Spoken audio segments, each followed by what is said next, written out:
Now, the head of the Metropolitan Police isn't the only person under pressure from the fallout from the Middle East. The conflict in the Labour Party has edged up another notch, with Sir Keir Starmer refusing to budge from his support for a pause, not a ceasefire. That's despite the first resignation by a shadow junior minister over what he called a substantial difference with Sir Keir's position. Imran Hussain was the shadow minister for the New Deal for working people. Side by side, they stand united on their Gaza policy. But while the leader of the opposition is in agreement with the Prime Minister, he doesn't seem to have the same level of support from some within his own party. A third of his MPs have opposed his position, more than 35 councillors have resigned, and now a member of his front bench has stepped down. Imran Hussain, in his resignation letter, said, "Given the crisis unfolding, I wish to be a strong advocate for the humanitarian ceasefire advocated by the UN. It is clear that I cannot sufficiently, in all good conscience, do this from the front bench, given its current position."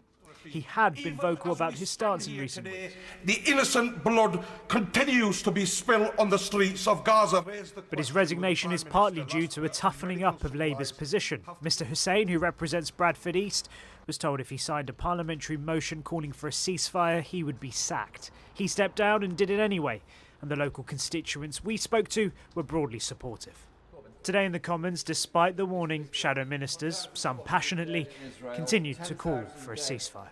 When will the UK ramp up its effort to end the bloodshed and ensure Palestinian children just have the right to live? For lasting peace, we must inevitably reach the point of a ceasefire. And frustrations from constituents are still reaching MPs' inboxes.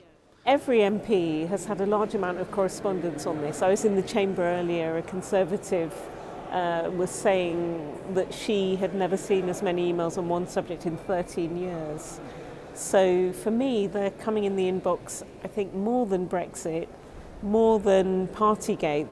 But despite the emails and protests, Labour remain adamant that calling for a humanitarian pause, the position of both the government and the US, is the right strategy. I know colleagues feel strongly about it. We all do. We see horrifying images on our television screens every day. We saw the brutality and the barbarity of the terrorist attacks on the 7th of October. We're all moved by that. We all want to see progress. We all want violence to stop.